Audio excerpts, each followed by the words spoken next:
안녕하세요. 저는 수지 선한목자교회 젊은이교회 이성영 청년입니다. 하나님의 은혜와 인도하심으로 태국 선교를 가게 됐고 그로 인해 받은 은혜를 함께 나누고자 합니다. 올해 휴가는 개인적으로 리트릿을 가기로 계획하였고 주님은 지속적인 말씀을 통해 태국 선교의 길로 인도하셨습니다. 어쩔 수 없이 순종한다는 교만한 마음으로 준비했던 태국 선교라 마음의 중심을 잡지 못하고 제대로 준비하지도 못한 상태였습니다.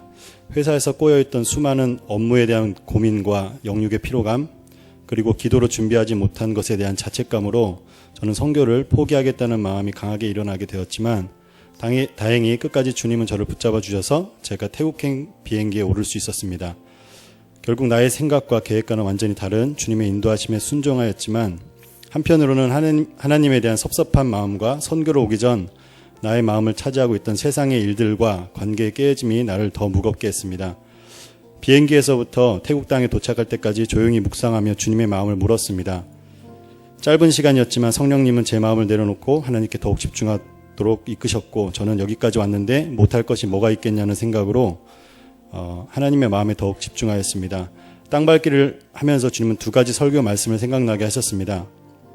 예수님 한 분이면 충분합니다 라는 설교의 말씀과 성남 선한목자교회 7주년 기념 예배 때 많은 어려움으로 믿음은 놀랍게 성장했으나 사랑은 그렇지 못했다라는 담임 목사님 간증의 설교, 이렇게 두 개가 계속해서 생각나게 하셨습니다.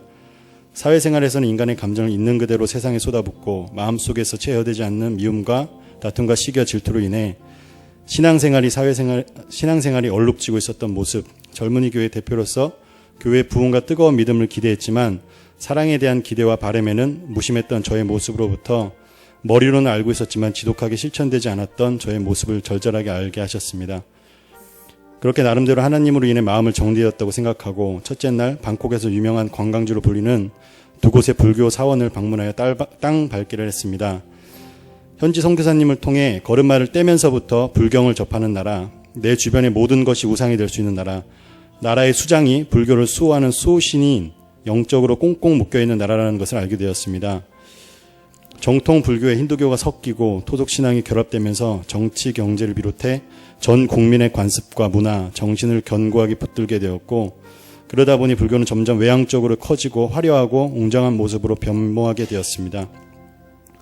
모든 집과 건물과 동네 입구에 사당이 세워지는 그런 나라를 경험하면서 저는 어느새 관광객처럼 그것을 인정하고 시험을 당하게 되었습니다. 밤에 팀 나눔을 통해 우리의 기도로 무엇이 가능할까, 무슨 기도를 드려야 하는지 먹먹해졌지만 오히려 더 힘내서 기도하게 하심을 나누게 하셨습니다. 기도하던 중에 기도로 준비하지 못하고 태국에 대한 사랑이 없이 열심만을 가지고 온 저의 모습을 보여주시면서 나의 힘으로는 도저히 할 수 없음을 고백하고 이들을 사랑하는 마음을 부어달라고 기도하게 이끄셨습니다.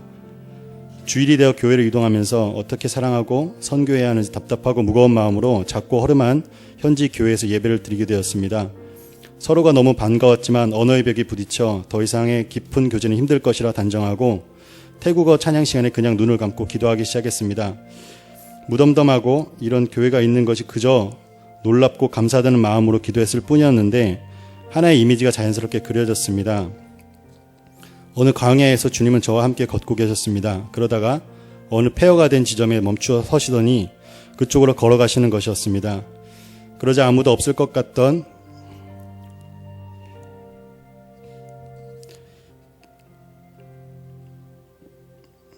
폐허 속에 숨어있던 사람들이 나와서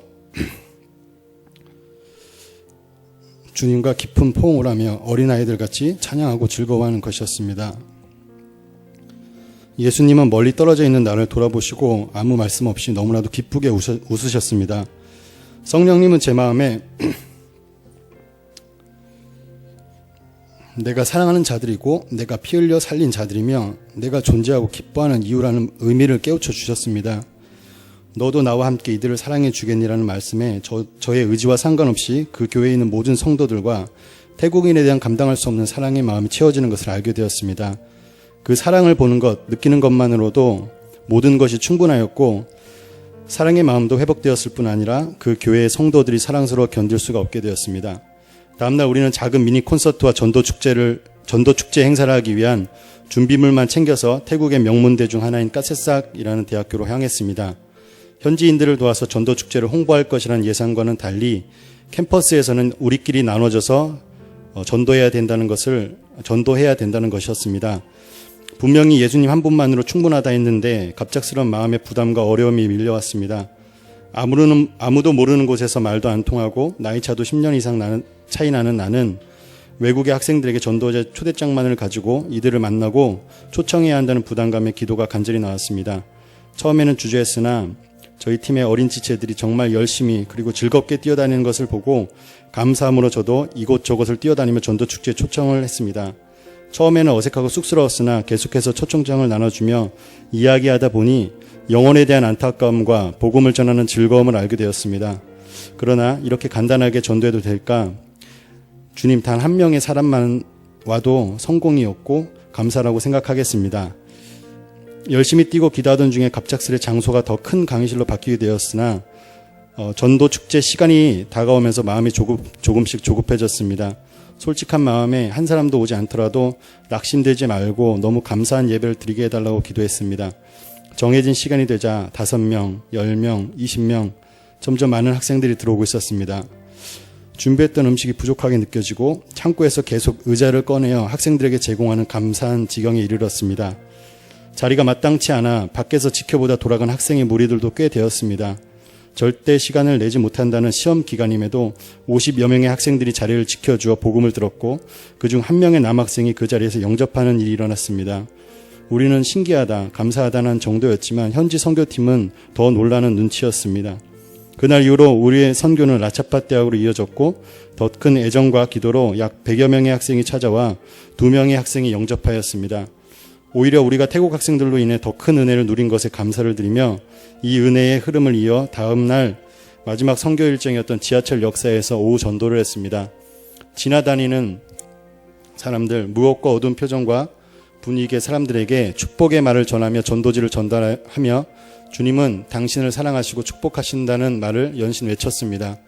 어색해하는 사람, 악수하는 사람, 촬영을 하는 사람, 심지어 돈을 꺼내주는 사람들도 있었으나 그들이 너무 사랑스러웠음은 분명했던 것 같습니다. 전도지를 다 나눠주고도 오랜 시간 그곳에서 힘껏 찬양을 부르며 태국 땅을 축복하고 영적인 분위기가 바뀔 수 있도록 함께 기도하며 일정을 마무리했습니다.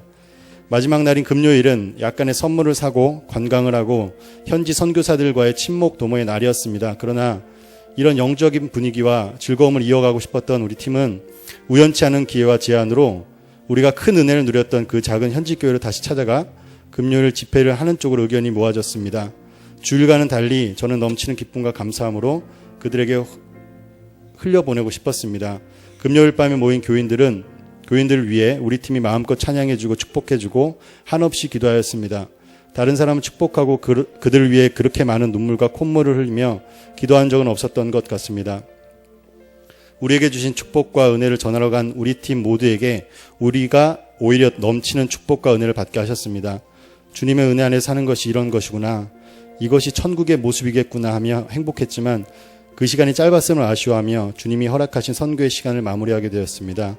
하루 종일 허탕을 치고 삶의 번뇌에 눌려있던 베드로는 다시 주님이 명한 곳으로 가서 그물을 던지는 순종을 하는 장면이 생각났습니다.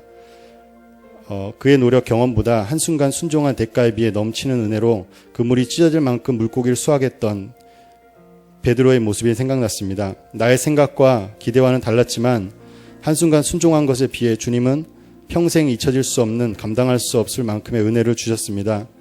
은혜와 사랑이 넘치도록 부어졌고 하나님과의 관계, 또 모든 사람들과의 관계가 해결되고 더 친밀하게 하셨습니다. 제 자신이 하나님을 대하는 모습, 사람을 대하는 모습이 변하게 되었고 무엇보다 더 중요한 것은 하나님이 주신 은혜와 축복에 감사하고 이를 누릴 수 있는 주님의 아들이 되었습니다. 나보다 나를 더 기억하시고 사랑하시는 주님이 이 모든 것을 하셨음에 감사와 찬양을 드립니다. 감사합니다.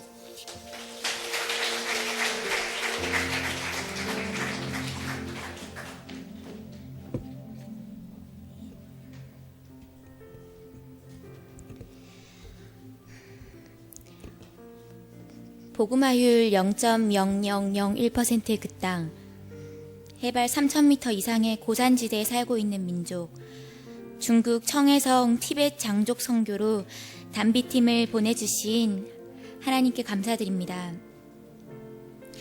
하나님과 함께한 드라마보다 더 드라마틱한 이번 단기 선교의 은혜를 사랑하는 성도님들과 나누길 원합니다.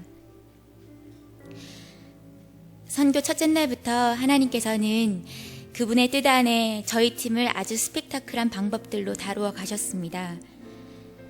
중국 청해성으로 가는 비행기 안에서 한 여행객의 생명이 위태로워져 항로를 바꾸어 비행기가 불시착한 일이 일어났고, 본격적인 사역을 시작하는 첫날에는 그 전날 비가 쏟아지면서 산사태가 나 길이 끊기고 결국 사역지로 들어가지도 못한 채 사역지로부터 30km 떨어져 있는 쉰하연이라는 곳에 하루를 보내야 되는 일도 생겼었습니다. 꼬여가는 것 같은 선교 일정에 당황도 했지만 이 모든 일이 하나님의 섭리 안에 이루어졌음을 고백할 수밖에 없는 것은 한 사람의 목숨을 살리기 위해 불시착하게 된 사건, 그 사건이 그 땅을 밟기 전 한 영혼을 천하보다 귀하게 여기시는 하나님의 마음이 팀원 전체에게 부어졌던 계기가 되었고, 사역지로 가는 길이 막혀 한 마을에 체류하게 되었던 일을 통해서 주님께서는 그 마을 주민인 사라족과 회족들이 이슬람교 라마단 금식 기간을 보내고 있다는 것을 알게 하셨고, 저희가 지금 그 땅에 예배자와 중보자로 서길 원하신다라는 것을 깨닫게 하셨습니다. 사방이 이슬람 성전으로 둘러싸인 이 땅을 바라보며 그 위에 흐르는 붉은 빛깔의 황하강 다리 위에서 강물이 흐르는 곳마다 예수 그리스도의 보혈이 흐르기를 기도하였고, 숙소에 모여 보안에 민감한 지역이라 아주 작은 목소리였지만 간절함으로 모든 우상이 무너지고 오직 예수 그리스도의 이름이 높임받을 것을 선포하며 기도했습니다. 마침내 셋째 날 사역지로의 길이 열렸습니다. 저희는 현재 한 가정집에 머물게 되었는데, 그 집으로 마을 사람들과 그 이웃 마을로부터 산을 넘고 물을 건너 몸이 아프신 분들이 모여들기 시작했습니다. 저희를 찾아오신 많은 분들 중에서 저희 팀이 오기를 간절히 기다리셨다는 한 할머니의 이야기를 여러분과 나누고 싶습니다. 7년 전 두 다리가 마비가 되어 두 개의 지팡이가 없이는 움직이지 못하시는 할머니는 집에서도 가족들에게 병들어 일하지 못한다고 무시와 구박을 당하며 사셨습니다. 첫째 날 몇 시간에 걸친 괄사 치료와 안마, 침술에도 여전히 할머니는 2명이 부축해드려도 걷기 힘들어 하셨습니다. 사역 둘째 날 다시 찾아오신 그 할머니는 그 할머니께 어제와 똑같은 치료밖에 해드릴 것이 없었고, 특히 저는 그 옆에서 안마밖에 해드릴 것이 없어 마음이 아팠습니다. 그러다 어느 순간 하나님께서 할머니의 마음을 만져주길 원하신다라는 마음이 들었습니다. 기도하며 그 할머니의 가슴에 손을 얹고 그분의 눈을 바라보며 귀 가까이 나지막한 목소리로 축복송을 불러드리기 시작했습니다. 하나님 눈에는 당신이 보배롭고 유일하며 특별한 존재라는 내용의 중국어 찬양이었는데요. 하나님의 이 찬양에 할머니의 눈에 눈물이 고여 흘러내렸습니다. 할머니께 말씀드렸습니다. 다른 그 어떤 신도 아닌 우리가 믿는 예수님께서 할머니를 반드시 걷게 하실 것이라고 말씀드렸습니다. 치료가 계속되었고 찬양 또한 계속되었습니다. 그렇게 어느 정도 시간이 흘렀을 때 제 눈에서 갑자기 눈물이 뚝뚝 쏟아져 내렸습니다. 참으려고 했지만 제 의지와는 상관없이 눈물을 멈출 수가 없었습니다. 신기한 것은 도미노처럼 마침 밖에서 어린이 사역을 하시다 페이스 페인팅 하신 것을 보여주려고 오신 김분현 집사님께서도 눈물을 쏟기 시작하셨고, 저의 중국어를 장족어로 통역해주던 한 현지 자매 또한 울기 시작했습니다. 성령님께서 그 장소에 하나님의 사랑과 긍휼의 마음을 우리에게 부어주신 것입니다.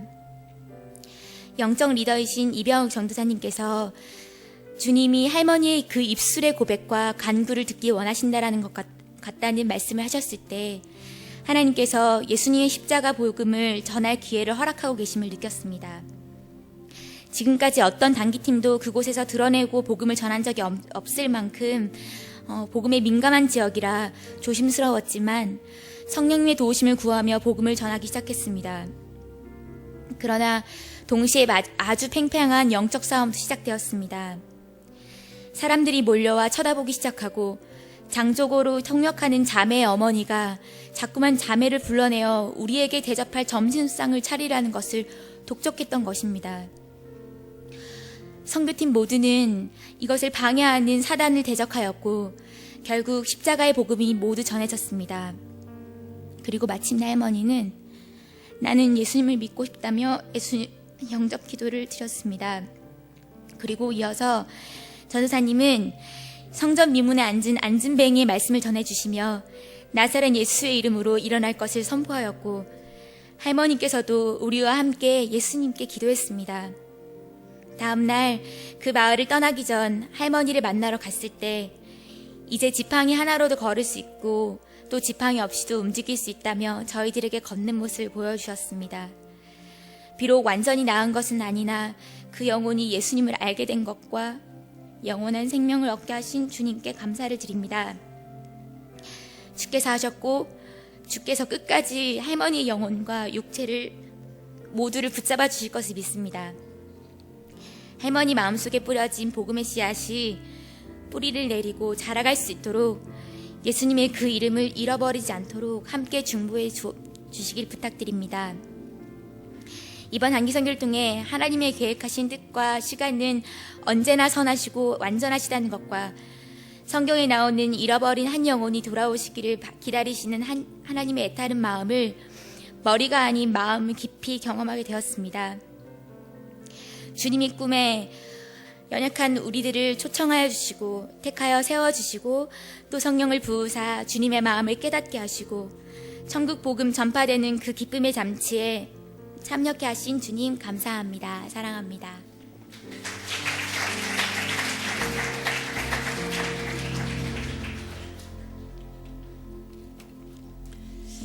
나의 생각과는 상관없이 주님의 이끄심이 단기사역 중보의 자리까지 이어졌습니다. 주님의 어떤 계획이 있으시나 보다 하고 순종하기로 하고 기도를 시작했습니다. 그 땅과 그 교회를 향하신 아버지의 뜻이 무엇인지, 저희 단기 선교팀을 통하여서 무엇을 하기 원하시는지 아버지의 얼굴을 구하며 아버지의 뜻이 무엇인지 구했습니다. 7월 2일 영암 땅을 위해 기도할 때 묵은 땅을 기경하여 고칠지라는 음성이 들렸습니다. 그리고 주님은 꿈을 통해 밭을 하나 보여주셨는데 3분의 2는 땅과 골이 잘 정리되어 있었는데 3분의 1에는 가시덤불로 덮여져 있고 한쪽 구석에 씨가 놓여져 있는 모습, 그리고 6일 다시 꿈을 꾸었는데 이번에는 밭이 전부 땅과 골이 깨끗이 정리되어 있을 뿐만 아니라 한쪽이 더 개간되어 확장되어 있는 모습을 보게 되었습니다. 그리하여 주님께 이 꿈들이 아버지께로부터 온 것이라면 말씀으로 확증해 달라고 간구할 때 스가랴 8장 말씀을 주셨습니다. 그것은 이스라엘의 회복이셨습니다. 성산, 늙은 남자와 늙은 여자가 다시 앉을 것, 성전 건축 시 어려움, 모든 사람을 서로 풀어주시겠다는 평강의 씨앗을 얻을 것 등 영암 사랑교회의 현실과 비전을 동시에 주시는 말씀임이 확증되면서 그것이 그 땅에 이루어지기를 팀원들과 함께 계속 중보하였습니다.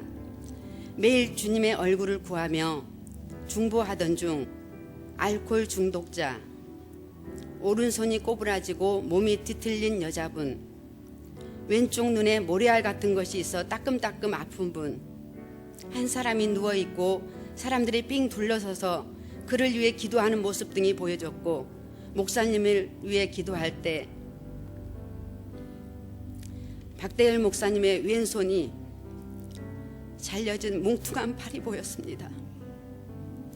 그동안의 경험으로 이것은 주님이 지식의 은사로 그곳에서 행하실 일들임을 알고 계속적으로 중보를 해오다가 그중 2가지는 믿음으로 팀원들에게 선포하였습니다. 사역 도중에 오른손이 꼬부라지고 불편한 분을 보거나 눈이 아프다고 하신 분을 보면 주님이 붙여주시고 회복하기를 원하시는 분이시니 믿음으로 선포하고 기도해 주시라고요. 선발대로 도착하여 정리하고 그냥 잠을 잘 수 없어 본당에 앉았는데 눈물이 하염없이 흘렀습니다. 순교자들이 많았던 지역이라던데 찬양과 기도가 끊어지고 교회는 어떤 알 수 없는 것에 눌려 임재가 전혀 느껴지지 않아 목 놓아 울 수밖에 없었습니다. 하나님의 임재와 성령의 역사를 이루어 달라고, 순교자들이 흘린 피의 강구를 기억하시어 궁유를 베푸사 이 땅을 회복시켜 달라고, 다시금 하나님이 통치하시고 다스리시는 교회와 이 땅이 되며 이 교회에서 찬양과 기도가 회복되게 해달라고, 그 땅을 기경하여 고치시겠다는 약속을 이루어 주시기를 구하였습니다. 그리고 다음날 아침 주일 학생들 전도로 나가 학교와 친구들 집을 방문하고 성경학교에 초청하던 중 황상호 학생을 만나 복음 딱지를 가지고 복음을 제시하였고, 척수염으로 고통 중에 계신 분을 만나 기도로 섬기며 오후에는 박 목사님의 인도로 교회 근처 집들을 방문, 중보와 초청 사역을 하였습니다. 그런데 놀랍게도 모든 가정이 질병으로 고통과 어려움을 겪고 계신 분들 뿐이었습니다. 중보하는 모든 분들은 눈물과 통곡으로 중보를 할 수밖에 없었습니다. 목요일 오전은 아침 7시 30분 시장 안에 한 장소를 정하고 그곳에서 찬양과 냉커피를 준비하여 그 땅이 하나님이 통치하시는 땅이 되길 간절히 바라며 목이 터져라 찬양팀이 하나님을 찬양하고, 만나팀과 사역팀은 발에 날개를 달아 커피를 나르며 영혼들을 만나 주님의 사랑을 전하였습니다. 마지막 무렵 몸이 좀 불편해 보이던 어르신이 계셔서 얼른 그곳으로 가서 커피를 드리며 말을 걸었습니다. 교회를 한 번도 가본 적이 없으시다고, 얼른 복음 딱지를 꺼내들고 복음을 제시한 후 예수님을 믿으시겠냐고 하자 정말 어린아이처럼 예수님을 영접하셨습니다. 목사님께 소개를 하고 기도를 해드렸습니다. 이분이 바로 하나님이 미리 우리에게 비추시고 중보하게 하신 오른손이 꼬부라지고 몸이 불편한 그 여자분이셨습니다. 바로 하나님이 찾으시던 천하보다 귀한 그분이셨습니다. 천하를 얻는 순간이었습니다. 할렐루야. 그리고 오후 사역 중에 또 눈에 급성 결막염으로 고통 중에 계신 부부를 만나 중보하게 하셨고, 알코올 중독으로 가정이 힘든 분도 만나 중보로 섬기게 되었으며, 사역 마지막 날 마지막 시간에 당뇨가 심하여 거동이 불편하시고 어려운 가운데 계신 분에게 계획에 없던 침사역이 이루어져 침사역 도중 계속 그분 주위로 삥 둘러서 중보를 섬기는 일까지 주님이 이루시겠다고 하셨던 일들이 모두 이루어지는 순간이었습니다. 목사님의 손이 없는 뭉퉁한 팔은 그곳에 안타깝게도 목사님을 도와서 같이 손의 역할을 하는 사람이 한 사람도 없음을 보았고, 이번 킹덤 빌더들이 목사님의 손이 되어 목사님이 그토록 하고 싶으셨던 시장 전도와 어르신들의 식사 대접, 삼계탕을 대접했습니다. 또한 아픈 분들의 뜨거운 기도, 세족식을 통한 섬김 등 그들의 가려운 데를 긁어주고 보듬어주고 만져주고 울고 웃어주며 사랑을 전하는 일에 미랄로 썩어지게 하심을 보이셨습니다. 그 땅을 기경하여 고치시고 영혼을 구원하시며 그 땅과 교회를 회복시키시는데 킹덤 빌더들을 도구로 사용하여 주신 하나님께 모든 영광을 올려드리며, 이러한 일을 이룰 수 있도록 뒤에서 중보로, 물질로, 물품 후원으로, 차량으로 협조해 주신 모든 분들께 감사를 드립니다. 주님이 하셨습니다.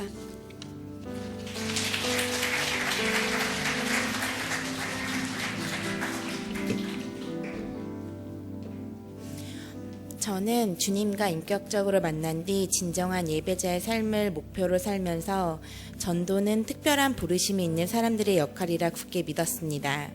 1년 전 이 교회에서 복음이 선포되는 예배를 드리며 주님과 더욱 친밀함 가운데 있다가 제자훈련과 전도학교 훈련을 받으면서 저에겐 전도자의 사명이 없다고 단정지었던 큰 오해를 주님이 바로 잡아주셨습니다.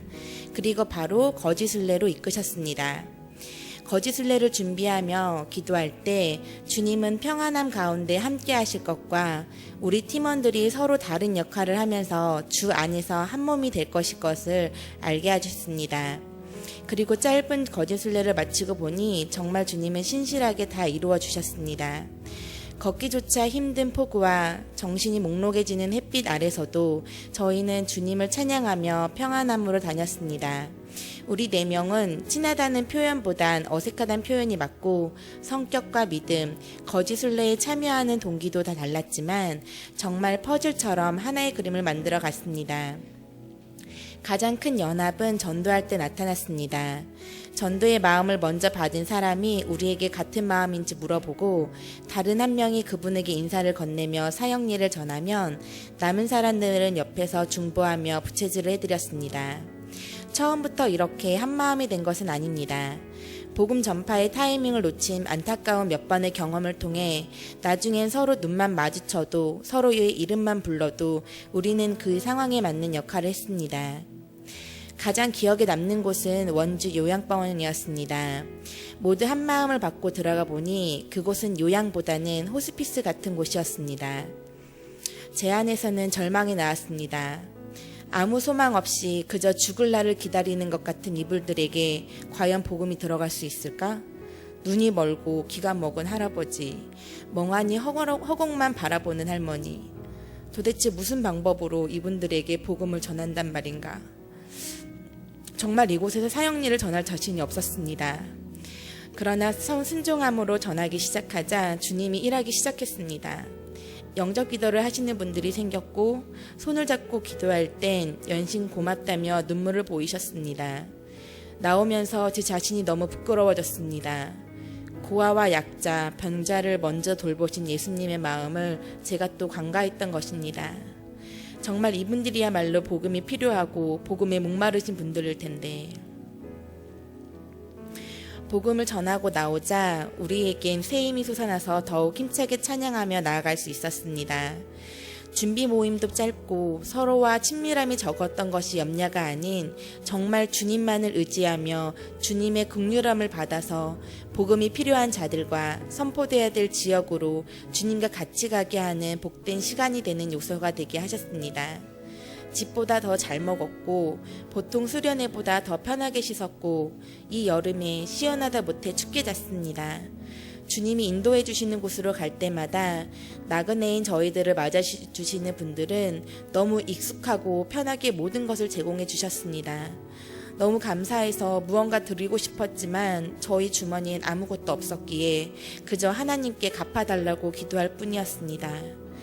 그러면서 저는 새로운 세상의 사실을 깨달았습니다. 제가 하룻밤 밥 한 끼 등 돈으로 환산할 수 있는 것에는 빚진 마음이 있으면서 돈으로 환산할 수 없는 생명을 주신 하나님께는 빚진 마음은커녕 거저 얻은 복음을 당연한 것으로 여기며 진정한 감사함이 없이 조금만 힘들면 바로 주님께 등 돌린 제가 얼마나 건방지고 뻔뻔했던지 전 정말 주님의 사랑과 신실하신 오래 참음을 찬양할 수밖에 없었습니다. 우리는 복음의 빚진 자이기에 주님의 마음, 그 사랑과 긍휼을 받아서 복음을 선포하고 전할 수밖에 없습니다. 이 일이 지난 지금 돌아보면 전도를 많이 못한 것 같아 아쉬움과 조금 더 주님의 마음을 많이 받았더라면 하는 거룩한 욕심도 생기며 주님과 더욱 친밀해진 시간들이었습니다. 정말 주님은 신실하게 어김없이 제게 또 일하여 주셨습니다. 끝으로 주님이 허락해 주신 많은 돕는 손길들과 부족한 저희의 입술을 통해 복음을 들어주신 우리가 만났던 모든 사람들께 감사를 드립니다. 덕분에 저희가 살아계신 하나님만을 의지하고 동행에 집중하면서 주님만 찾는 시간들을 보냈습니다. 불가능해 보이던 이 모든 것, 세상 사람들은 우리나라 인심이 좋아서 가능했다고 말하지만 우리는 압니다. 이 모든 것은 정말 주님이 하셨습니다. 사랑합니다, 주님. 모든 영광과 존귀, 높임을 받으소서. 아멘.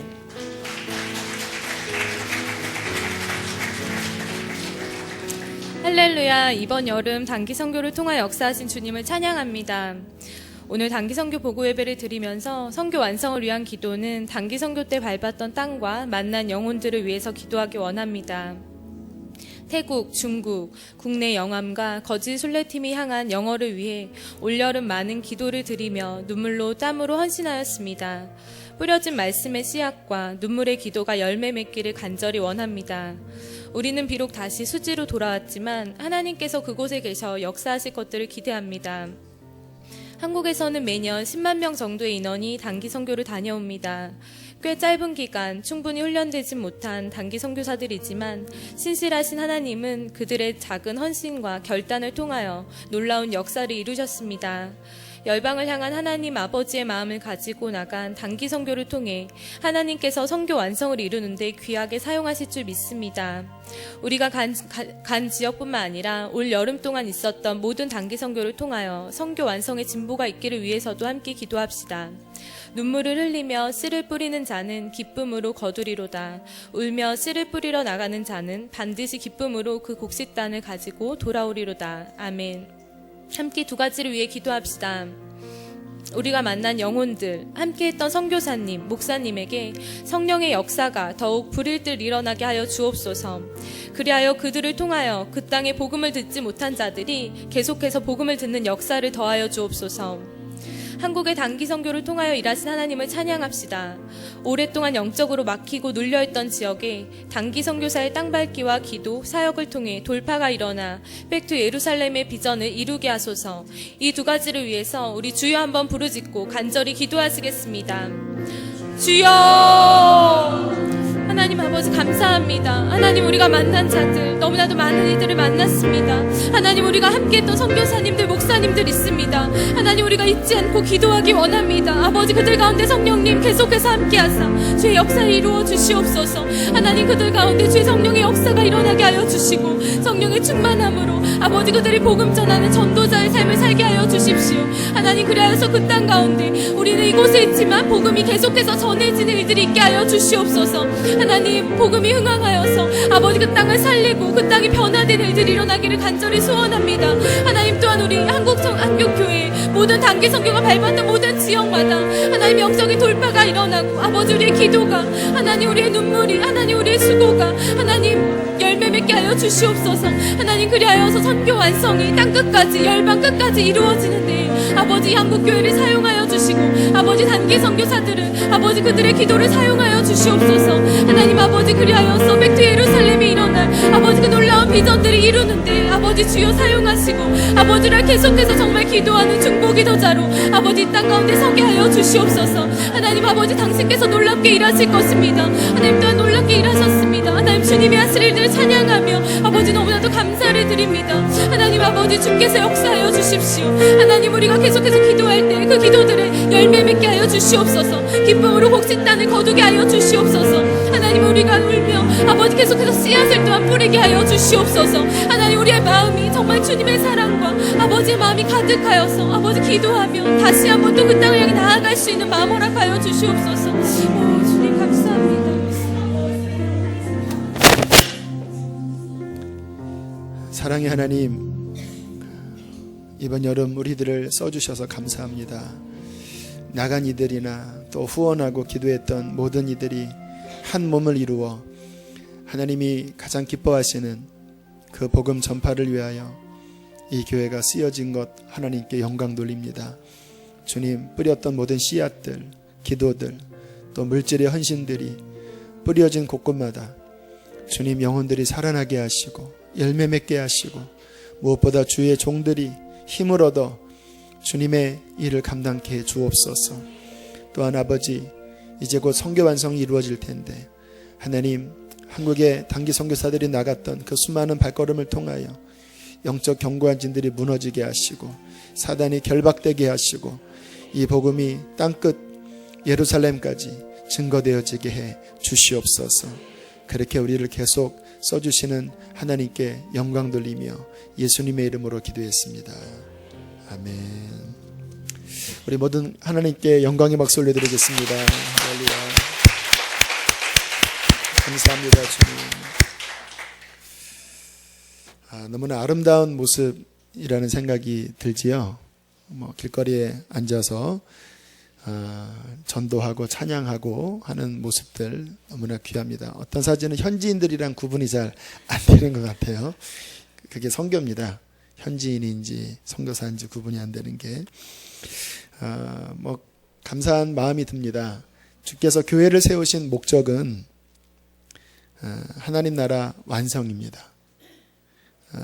우리 교회의 부흥도 중요하지만 그러나 땅끝을 향하여 나가는 것이 교회의 본질입니다. 우리 사랑하는 단기 선교사들이 간 그 모든 발걸음들 또 섬겼던 모든 것들은 이 교회가 어떤 일을 해야 되는지에 대한 그 본질을 데모하고 있는 거예요. 계속적으로 하나님께서 우리 교회를 써주시기를 원합니다.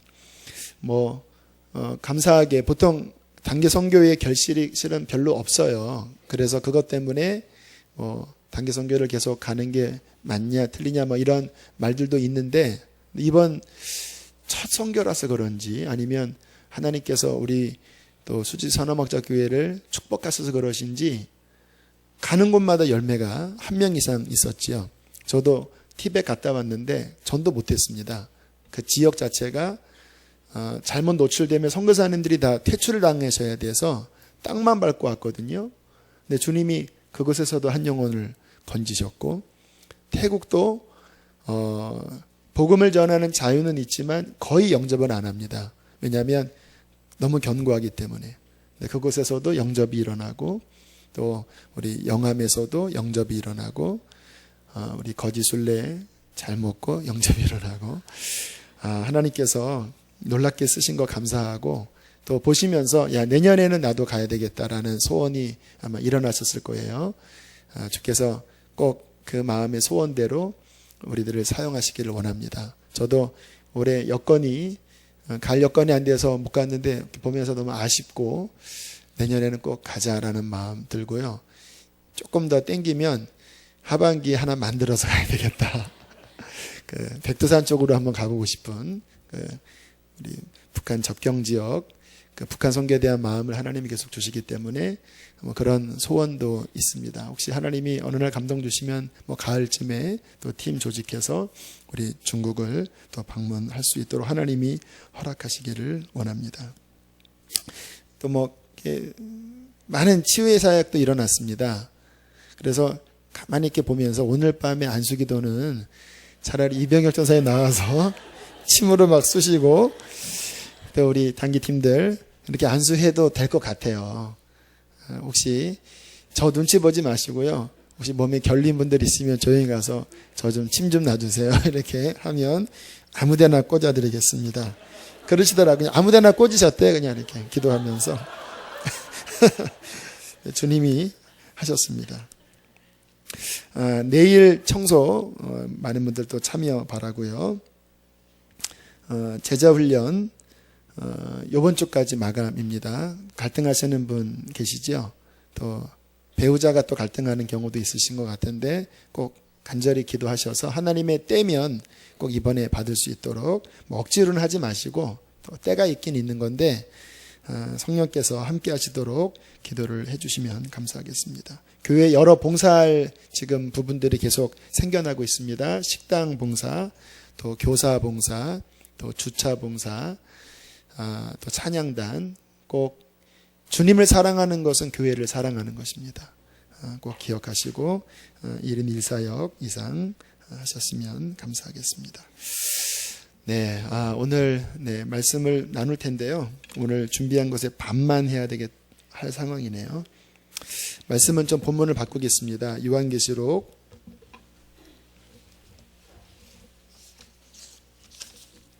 16장 15절 보겠습니다.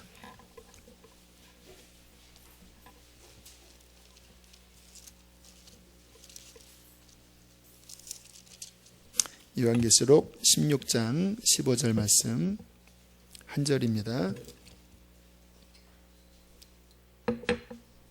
우리 한 목소리로 읽습니다. 시작. 보라, 내가 도둑같이 오리니 누구든지 깨어 자기 옷을 지켜 벌거벗고 다니지 아니하며 자기의 부끄러움을 보이지 아니하는 자는 복이 있도다. 아멘.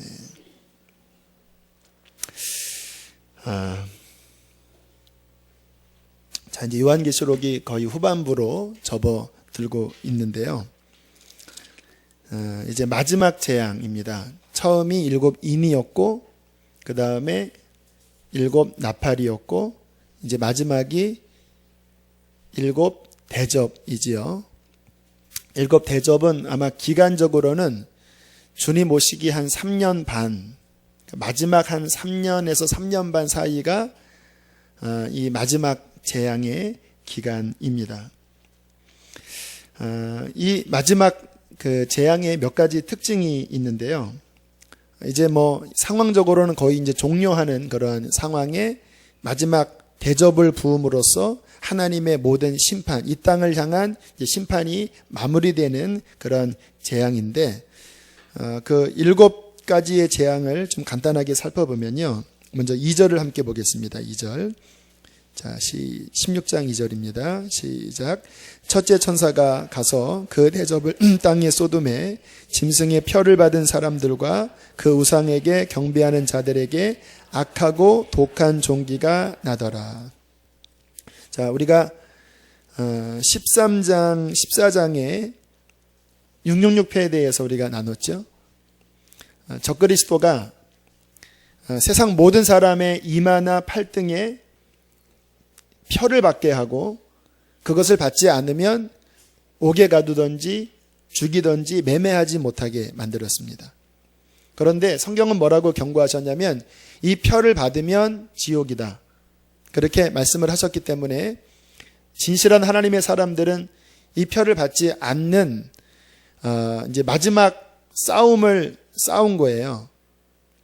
이 표를 받은 것은 곧 배교하는 것이기 때문에 신앙과 목숨을 맞바꾸는 마지막 도전이 13장, 14장에 있었지요. 그래서 그것 때문에 수많은 그리스도인이 목배임을 당하고 또 굶어 죽고 또 광야에 내몰려서 고난을 겪는 일이 벌어졌는데, 자, 그러면 칩을 받은 사람, 그 표를 받은 사람들은 잘 지냈는가? 그렇지 않았다라는 거예요. 오늘 2절에 보니까 첫 번째 대접이 부어질 때 그 짐승의 표를 받은 사람과 우상에게 경배하는, 편안하려고, 이거 받으면 편안하거든요. 그 사람에게 악하고 독한 종기가 나더라. 편안할 것 같았지만 결국은 죄는 반드시 죄의 대가를 불러오게 되어 있다는 것입니다. 여러분, 우리가 신앙생활을 하면서 좀 길게 내다보셔야 돼요. 하나님 뜻대로 순종하는 것이 좁은 길입니다. 주님 말씀 순종하면 우리의 직장에서, 또는 믿지 않는 가정이라면 가정에서, 또 내가 교제했던 친구들 사이에서 분명히 말씀대로 순종하면 어려워져요. 그렇잖아요. 그들이 하는 행동을 안 하니까. 그런데 내가 순종을 하기 때문에 어려워지는 것은요, 앞부분에는 어렵지만 시간이 가면 갈수록 하나님께서 그 어려움을 변하여 축복하십니다. 저 같은 경우에는 뭐 제가 사회생활은 군대밖에 없으니까, 아무튼 군대에서 크리스찬으로서의 정체성을 명확하게 드러냈습니다. 나 그런 거 안 합니다.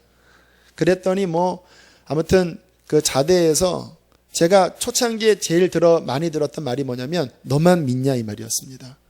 제일 가슴이 아픈 게 같은 크리스찬들이 저를 그렇게 욕을 했어요. 너만 믿냐, 나는 믿어도 할 거 다 한다. 그런 식이었어요. 그 말이 가슴이 아프더라고요. 그래서 뭐 그냥 가만히 있었죠.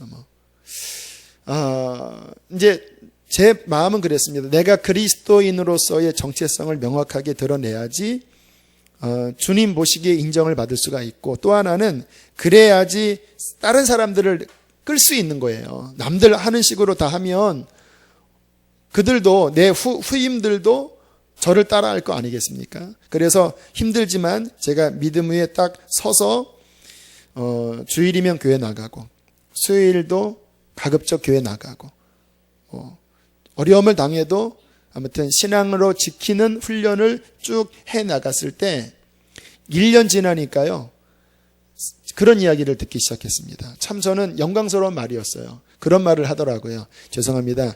제가 일부러 비교하는 건 아니고 그 고참이 한 말을 그대로 할게요. 저 옆 내무반의 김옥주라고 하는 걔는 신학교 다니는데 할 거 다 안다. 근데 너도 신학교 다니는데 너는 그런 거 안 한다. 내가 보니까 걔는 가짜고 너는 진짜다. 근데 그분이 나를 굉장히 괴롭혔던 분이에요. 근데 마지막까지 저를 싫어했습니다. 교회 다니는 것 자체가 싫다 그러더라고요. 근데 그분의 입술에서 걔는 가짜고 너는 진짜다. 이게 세상 사람들이 갖는 이중적인 생각입니다. 같이 이렇게 하면 겉으로는 좋아하지만 속에서는 너도 별 것 없다 이렇게 나가요. 근데 정말 믿음 위에 서면 겉으로는 욕하지만 그 깊은 한 줄기 양심 속에서는 그래 저게 믿는 건데. 그래서 나중에 어떤 기회가 될 때 진실하게 믿은 그 사람으로 인하여 그가 주님께 돌아올 수 있는 것이죠.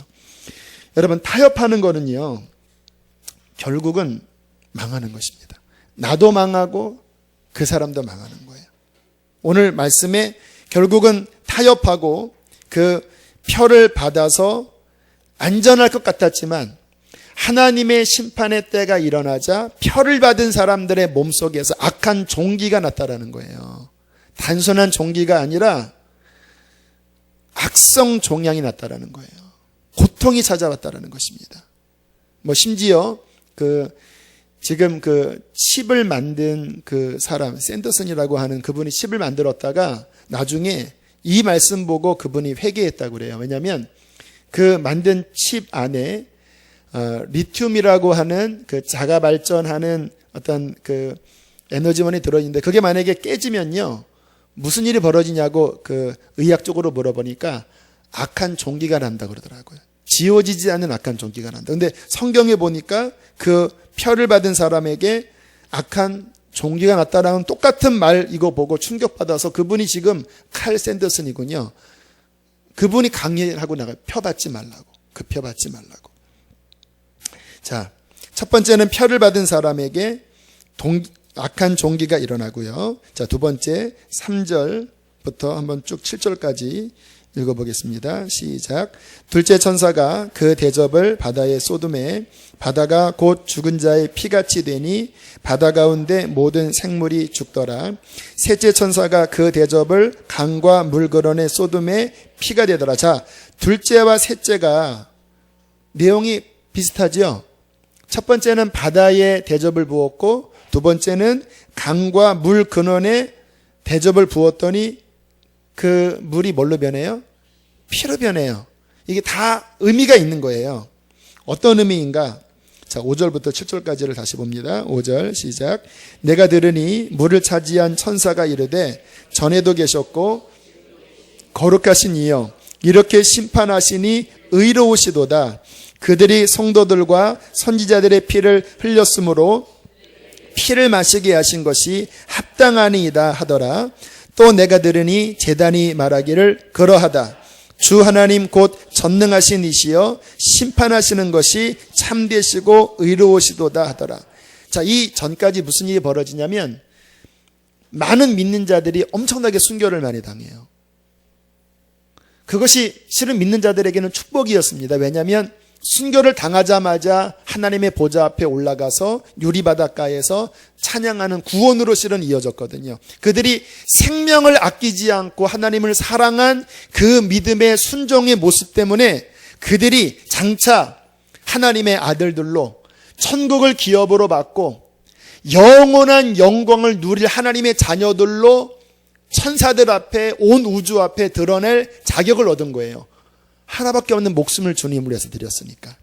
하지만 또 다른 측면에서는 그들이 억울한 희생을 당했잖아요. 피가 강을 이룬 거예요, 이 당시에. 그런데 하나님의 의로우신 심판이 그 피를 흘린 그들이 피를 마시게 함으로써 하나님이 갚으셨다라는 거예요. 여러분, 하나님의 심판은 의롭다라고 성경은 이야기합니다. 그것은 뭐냐면 정확하게 하나님이 심판하신다라는 거예요.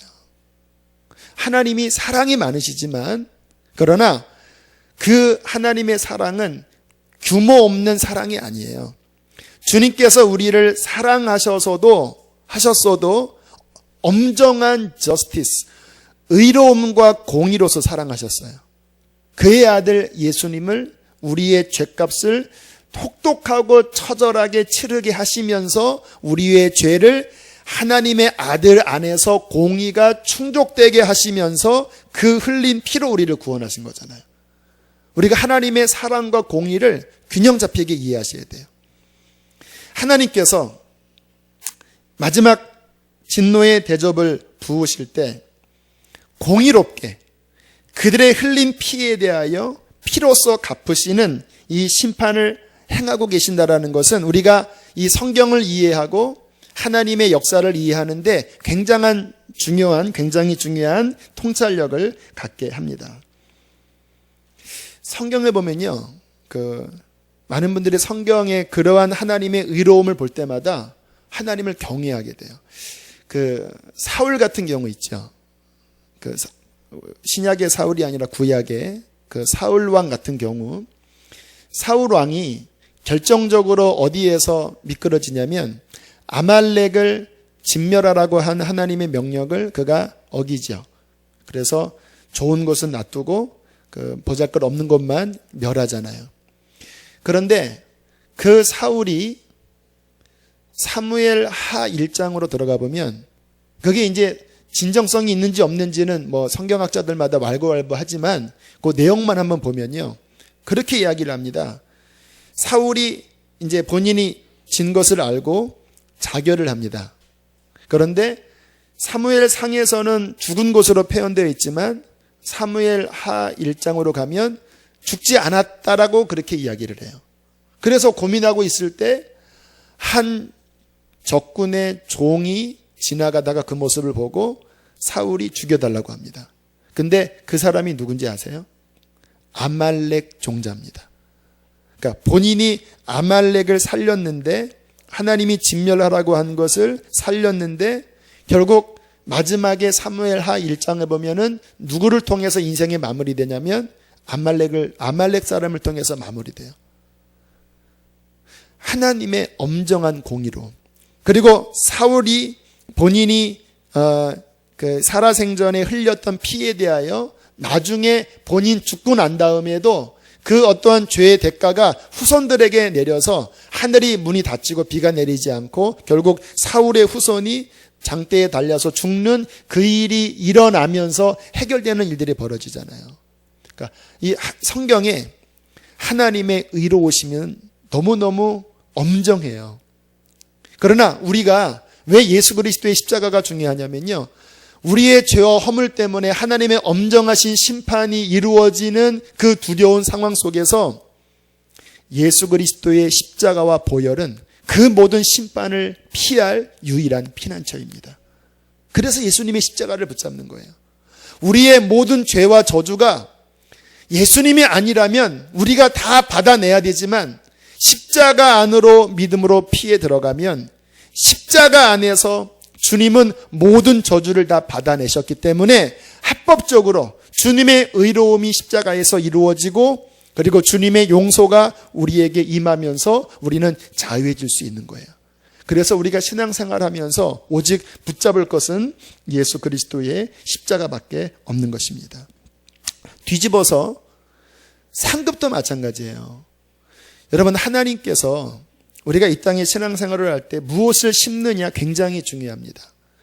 기도를 열심히 심는 자들은 그 기도에 따른 하나님의 축복이 주어지고요. 교회 섬기는 것도요, 정말 진실하게 몸된 교회를 섬기면, 제가 지난 새벽에 말씀을 드렸어요. 복 받는 가정들이 있어요. 우리 성남의 유기선 목사님, 그 할아버지가 순교자이시고 그 3대째 목사 가정 내려오면서 그 하나님께서, 제가 한 6년간 같이 섬겼잖아요. 하나님이 그분의 삶을 축복하십니다. 근데 그게 왜 그러냐면 그 조상적부터 내려오는 하나하나 하나님께 섬겼던 것들, 또 헌신했던 것들, 드렸던 그 모든 것들이 헛된 대로 돌아가지 않고 의로우신 하나님은 반드시 갚아주시는 거예요.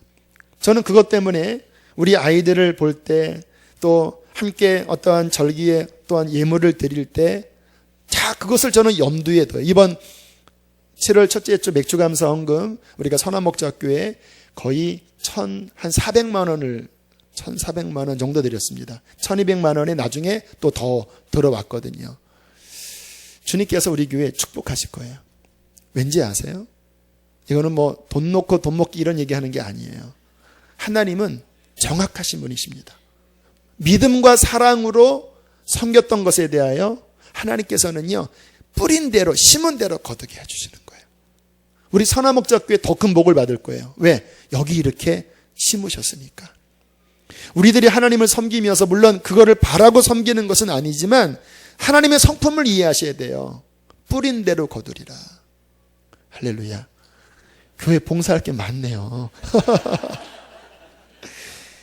여러분 몫이에요. 저는 이 개척교회가 좋은 이유가 큰 교회는 묻어가기 쉽잖아요. 그게 본인한테 유익하지가 않아요. 근데 우리 이런 교회는요, 이렇게 묻어가기가 좀 압력을 갖죠. 이렇게 딱 보면 저를 피하고 이게 부담스럽지만 복입니다. 의로우신 하나님, 뿌린 대로 거두게 하시는 하나님, 우리가 꼭 이해하셔서 의로운 쪽으로 열매 맺는 우리가 되어야 할 것입니다.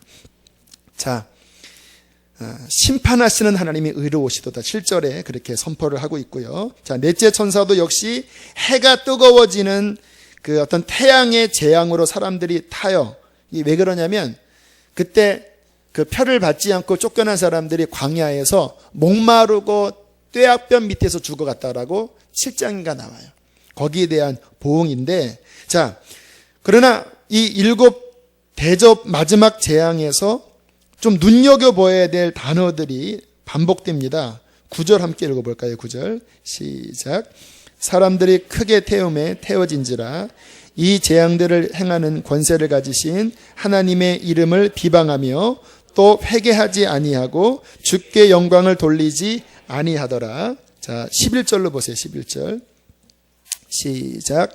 아픈 것과 종교로 말미암아 하늘의 하나님을 비방하고 그들의 행위를 회개하지 아니하더라. 자, 지금 반복되는 말이 나오죠. 뭐가 나오죠?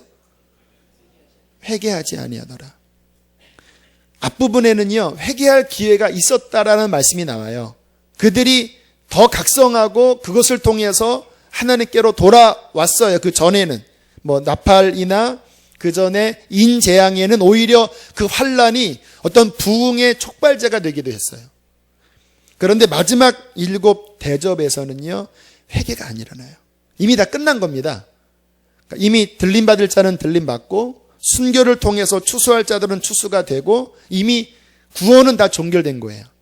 마지막 7 대접은요, 구원을 주는 재앙이 아니라 그냥 하나님의 마지막 그 진노가 인간의 모든 악에 대한 하나님의 보응만 쏟아지는 것이 마지막 재앙이라는 거예요. 여러분, 회개도요, 하나님이 허락하셔야 할 수 있습니다. 우리 힘으로 회개 안 돼요. 우리가 그 출애굽기에 바로 한번 보세요. 그 엄청난 재앙이 벌어져도 마음이 계속 강팍해지는 것이 뭐냐면요, 하나님이 열지 않으면 회개가 안 돼요. 그래서 성경에 너희가 은혜 받을 만한 때에 하나님을 찾고 구원의 날에 하나님을 부르라고 그랬어요. 영적인 문이 열려졌을 때, 이게 언제나 열려 있는 것이 아니에요. 성경은 어느 때가 이르면 그 문은 분명히 닫힌다라고 말씀하세요. 구원의 문이 열려 있을 때, 은혜가 열려져 있을 그때는 어떠한 죄인이라도 그 십자가 앞에 나와 회개하고 주를 부르면 누구든지 구원을 받을 수 있어요. 지금이 은혜 받을 만한 때고 지금이 구원의 날입니다. 영광스러운 때예요. 이 하나님이 열어주신 그 은혜의 때에 하나님이 역사하실 때 우리가 순종하여 그 은혜를 붙잡으면 성령께서 회개의 은혜를 부어주셔서 우리의 모든 죄가 십자가 안에서 용서받게 하시고 하나님 앞에 나아가도록 주님이 허락하세요. 지금 이 기회를 잡으셔야 돼요. 이런 하나님께서 기회를 주시는 오늘 밤이 저는 그런 기회라고 믿습니다. 이 기회에 십자가 앞에 나와 마음을 또 깨트리고 녹이고 더 정결하게 되고 우리를 준비하는 것, 이게 지혜로운 신앙생활인데, 만약에 하나님이 그렇게 우리를 은혜로 이끄시고 기회를 주시는데도 계속 완악하게 멀리하고 회개치 않으면요, 그러면 마지막 이 회개할 수 없을 때 가면요, 알아도 안 돼. 마음이 강팍한데 어떻게 합니까? 여러분들 그런 경험 있죠? 회개하고 싶어도 안 될 때 있잖아요. 이게 강팍해지는 거를 어떻게 합니까? 주님이 주시는 이 은혜의 때, 지금 우리 단기 선교사들이 중국에 가고 또 태국에 가고 영암에 가고 그렇게 다닐 때마다 그 속에서 죽게 돌아오고 치유의 역사가 일어나는 그 일도 아직 문이 열려 있기 때문이에요. 이 주님께서 열려주시는 이때에 우리도 구원받고 또 우리도 복음을 전해서 하나님의 귀한 역사를 감당하는 저와 여러분 되시기를 축복합니다. 자, 이렇게 지금 7 대접 이제 마지막 하나 남았지만 쭉 말씀을 하다가 뜬금없이 그 성경은요, 쭉 어떠한 그 내용을 기술하지만 그 기술 내용 가운데 하나님이 말씀하고 싶은 그 어떠한 중심의 갈망을 그 성경 중에 딱 드러내십니다. 그게 핵심 요절이에요. 그게 바로 오늘 읽은 15절입니다. 여러 가지 주님께서 그러한 재앙을 이야기하셨지만 정말 주님이 저와 여러분에게 하고 싶은 메시지는 15절입니다. 우리 15절 다시 한번 읽어보실까요? 시작.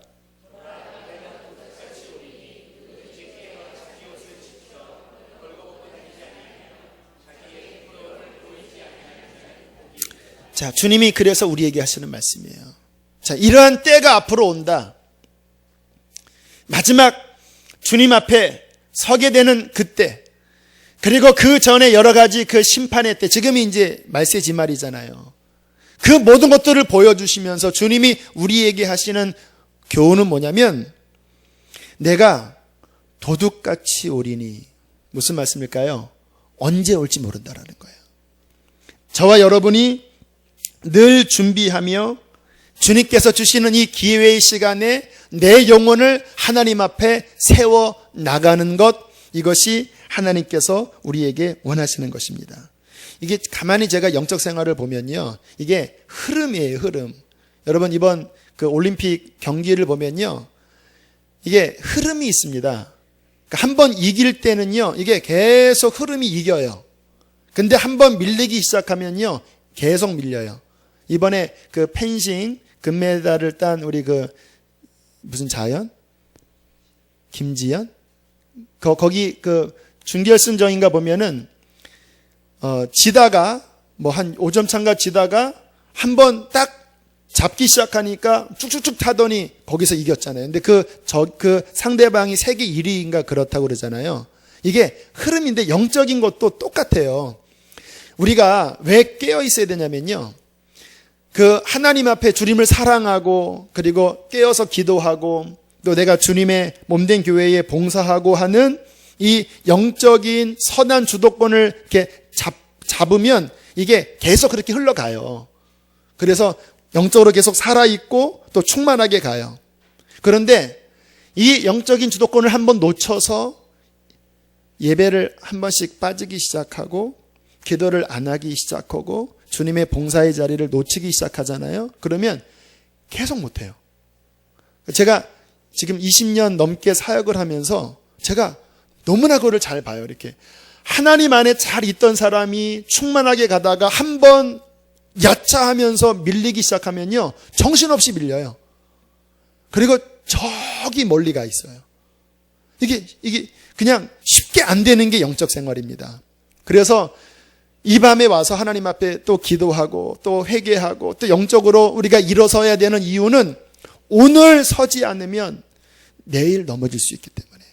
그러니까 저는 예배 앞두고 우리 전도사님들과 함께 기도할 때 굉장히 절박합니다. 왜냐하면 제가 교우들의 마음을 알고 어떻게 세상에서 사시는지를 알고 어떠한 공격을 받는지를 알고 또 지금 이 시대에 어떠한 상황인지를 알기 때문에 솔직히 제 마음이요, 한번 이 예배 때 영혼들이 일어나지 않으면 막 제 마음이 너무 애타는 거예요. 애타는 거예요. 내가 도둑같이 오리니 언제 그 주님의 엄정한 심판과 그 언제 주님의 앞에 설 날이 언제일지 모르기 때문에 우리가 정말 기회 있을 때 깨어서 주님을 바라봐야 된다라고 말씀을 하시는 것입니다. 자, 다시 한번 보면 내가 도둑같이 오리니 누구든지 뭐 하라고요? 네, 중요한 게 깨어 있는 거예요. 깨어 있다라는 말은 뭐냐면 영적으로 살아있는 상태가 되는 거예요. 영적으로. 이 심령이 늘 기도가 살아있고 내 영혼이 하나님 앞에 경각심이 늘 있는 거예요. 깨어있는 사람들의 특징은 경각심이 있습니다. 그리고 하나님의 말씀과 계속 교통함이 이루어지고 주님 안에 거하고 있는 거예요. 누구든지 깨어 있어서 그 다음 말씀 보면 자기의 옷을 지켜서, 무슨 말입니까? 영적인 옷을 다 입고 있습니다. 지금 영의 눈을 확 열고 보면 각자 다 옷 입고 있어요. 지금 옷이 아닙니다. 영적인 옷을 다 입고 있어요. 그런데 그 옷마다 빛깔이 다르고 그 옷의 모양이 다르고 그 옷의 헤어짐이 다 달라요. 어떤 사람들은 그 옷이 더러워진 사람도 있고 어떤 사람들은 옷이 찢겨진 사람. 그래서 그런 옷을 차마 입고 이 자리에 오기 힘든 그 상태의 영적 상태인 분도 계실 수 있어요. 이 옷은 뭐냐면 19장 보세요. 19장 7절 8절을 한번 보겠습니다. 19장 7절 8절 함께 읽겠습니다. 시작. 그에게 영광을 돌리세. 어린 양의 혼인 기약이 이르렀고 그의 아내가 자신을 준비하였으므로 그에게 빛나고 깨끗한 세마포 옷을 입도록 허락하셨으니 이 세마포 옷은 성도들의 옳은 행실이로다. 우리의 삶입니다. 그냥 삶이 아니라 따라합시다. 믿음의 삶. 내가 정말 주님을 믿기 때문에 주님과 동행하고 죄에 빠지지 않고 죄에 빠졌다가도 다시 보혈로 나를 씻고 계속적으로 넘어졌어도 또 일어나서 십자가를 붙잡고 순종하면서 좁은 길을 걸어갈 때 그 사람의 옷은 오늘 19장에 있는 말씀처럼 따라합시다. 빛나고 깨끗한 세마포 옷.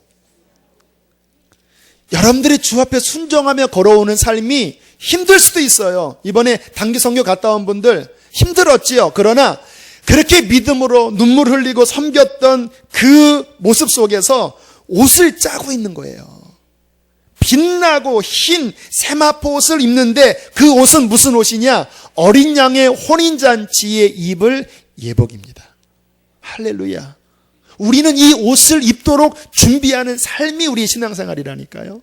우리가 예수를 왜 믿습니까? 그를 믿음으로 그와 동행함으로써 희고 빛난 옷을 입고 어린 양의 혼인잔치에 초청받는 거룩하고 복된 자가 되도록 주님은 우리를 초청하신 거예요. 그런데 오늘 하는 경고가 뭐냐면 그 옷을 지켜야 된다는 거예요. 너의 그 첫 믿음을, 주를 향한 순수함을, 그에게 순종하는 것을, 그와 함께 좁은 길을 걸어가는 것을 지키면서 너희 옷을 지켜야 한다. 만일 그렇지 아니하면 너희가 영적으로 잠들면 무슨 일이 벌어집니까? 육신이 작동하지요. 육신은 어디로 향합니까? 세상으로 향합니다. 죄로 향합니다. 그러면 자연스럽게 우리는 어디로 끌려갑니까? 세상의 죄와 정욕의 향락에 끌려가는 거예요. 주일날 교회 나와요. 왜? 습관이 됐기 때문에. 하지만 내 마음은 세상에 다 빼앗겨 있어요. 그러면 그 순간에 영적인 서치라이트로 우리를 비추면 그 사람의 옷은 벌거벗겨 있습니다. 너덜너덜해져 있고 찢겨져 있고 또는 빨가벗고 있어요. 영적인 눈이 열린 분들이 집회하다가 그런 모습 보면서 막 끔찍하대요. 너무나 많은 사람들이 벌거벗고 있는 거예요. 내가 도둑같이 오리니 누구든지 깨어 자기 옷을 지켜 벌거벗고 다니지 아니하며 자기의 부끄러움을 보이지 아니하는 자는 복이 있도다. 그러한 저와 여러분 되시기를 축복합니다. 어떻게 해야 됩니까? 저도 사람이에요. 저도 육신의 유혹을 받아. 이번 휴가 잘 갔다 오고 또 말씀도 듣고 여러분 그 종이 받고 아무튼 기도했습니다. 물가에서 쭉 기도하고 아내 밥할 때 나가서 기도하고 첫날 둘째 날까지는 제가 문자 보냈어요. 근데 뭡니까? 이 올림픽을 하잖아요. 막 중간 넘어가면서 그 브라질전 보면서 실망하고 막 그러면서 아무튼 헤매다가 다시 목요일 날 와서 저녁에 산에 올라갔어요. 왜? 보니까 기도 제목이 한 반이 남은 거예요. 그래서 성계산 가서 나머지 반 기도하고 보니까 또 짜투리 또 남았더라고요. 다음날 또 기도하고 그렇게 했는데도 일주일 지나니까요. 제 마음이 이렇게 희미해지는 거예요. 마음속에. 저조차도. 그런데 제가 감사한 건 뭐냐면 저는요. 다시 돌아올 수밖에 없는 이 자리가 있는 거예요. 그러니까 하나님 이 예배 때문에 저는 아무튼 괴롭지만 예배 때문에 하나님 앞에 또 기도하고 그런데 감사한 것은 이 자리에 서서 섬기다가 제가 회복이 되네요. 그래서 저는 여러분들에게 목 놓아 섬기라고 말씀을 드리나이다. 이게 복이라니까요. 뭐 교사를 하고 교회 어떤 일을 섬기는 게 힘든 것 같지만 그것이 나의 옷을 지켜 보호하게 해주는 귀한 끈인 것이에요. 할렐루야. 누구든지 깨어 자기 옷을 지켜 벌거벗은 수치를 보이지 않는 자는 복이 있도다. 여러분 그렇게 주님의 옷을 지키고 그리고 우리 오늘 단기 선교사들처럼 주님 오시는 그날까지 때가 되면 그렇게 복음을 전하고 땅끝까지 복음을 증거하다가 성령을 받고 주님 다시 오시는 그날 세상에 죄 가운데 있다가 주님 만나는 것이 아니라 주님의 복음을 전하다가 주님 만나는 영광스러운 우리 교회가 되기를 원합니다. 주님께서 우리 수지선한 목자교회에 이번 여름에 이루신 이것은 저는 시초라고 믿습니다. 성령의 능력을 부어주실 거예요. 땅끝까지 복음을 전하는 선교사들이 일어날 것입니다. 그리고 우리는 흰옷을 입고 땅끝까지 나아가 복음을 전하다가 주님 다시 오실 날을 맞이하게 될 것입니다. 우리 그 소망으로 함께 기도하는 밤이 되기를 원합니다. 이 땅의 동가서 남과 북 이제 또 가을 또 여러 사역으로 진행되는데요. 주님이 그런 마음을 주십니다. 성령의 바람이 불어오게 하소서. 다시 주님의 성령의 새바람이 불어와 하나님 주님과 함께 나아가게 하소서. 우리 이 찬양을 고백하고 함께 기도합시다. 이 땅의 동가서 남과 북 이 땅의 동과 서남과 북 가득한 죄악 용서하소서. 모든 우상들은 좀 더 빠르게 해주세요. 지고 주님만 높이는 교회 되게 하소서. 교회 되게 하소서. 이 땅에 지친 모든 영혼 주 예수 사랑 알게 하소서. 저들의 아픔과 눈물 씻는 주님의 보혈 이 땅 지으라. 우리 믿음으로 선포합시다. 성령의 새바람 성령의 새바람 교회에 불어오소서. 교회에 불어오소서. 주의 영 주의 영 그 생기로 우리를 다시 살리사. 이 땅에 하나님 영광 더하는 그런 교회가 되게 하소서. 열방에 하나님 영광 비추는 그런 교회가 우리 한 번 더 마지막 선포합시다.